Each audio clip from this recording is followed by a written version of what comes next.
Dans sa détermination à moderniser l'administration publique, le gouvernement du Cameroun a décidé de se doter d'un nouveau système informatique pour la gestion intégrée des personnels de l'État et de la solde, baptisé CIGIPES 2.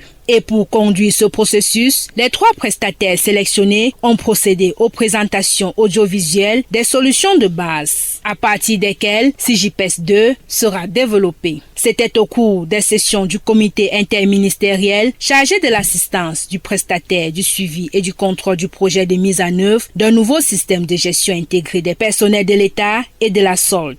Entamé le 16 décembre, ces assises coordonnées par le ministre de la fonction publique et de la réforme administrative, Joseph Lee, par ailleurs président du comité, se sont achevées ce 18 décembre 2020 à Yaoundé. Je dois tout simplement vous dire que nous avons travaillé dans d'excellentes conditions. Les 3 entreprises présélectionnées ont toutes répondu présent à ce dialogue compétitif.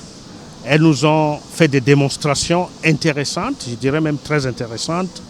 Et je crois pouvoir dire que nous sommes sur la bonne voie. À l'occasion de cette 4e et dernière session du comité dédié aux démonstrations des solutions de base, les cabinets AJIRH, Involvis et CIMAC se sont prêtés à ce dialogue compétitif. Donnez-nous un peu de temps pour que nous puissions examiner de très près tout ce qui a été montré, tout ce qui a été démontré.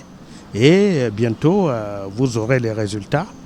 Surtout lorsque les appels d'offres auront été lancés. Des démonstrations qui ont porté sur la maîtrise des besoins en matière de gestion de ressources humaines du gouvernement, de la référence de la solution permettant de vérifier si cette dernière a été éprouvée dans d'autres États, du périmètre fonctionnel de solutions de base, entre autres. Des présentations suivies des échanges avec le directeur général du budget Cyril Edou Allo, par ailleurs coordonnateur du Task Force, de la représentante du Premier ministre Evelyne Kwa, du secrétaire général du Minfopra Maïna Anatole et des autres responsables des administrations futures utilisatrices du nouveau système. Les résultats sont ainsi attendus dans les tout prochains jours afin que soient harmonisés les 2 systèmes existants, notamment CIGIPES et Antilope.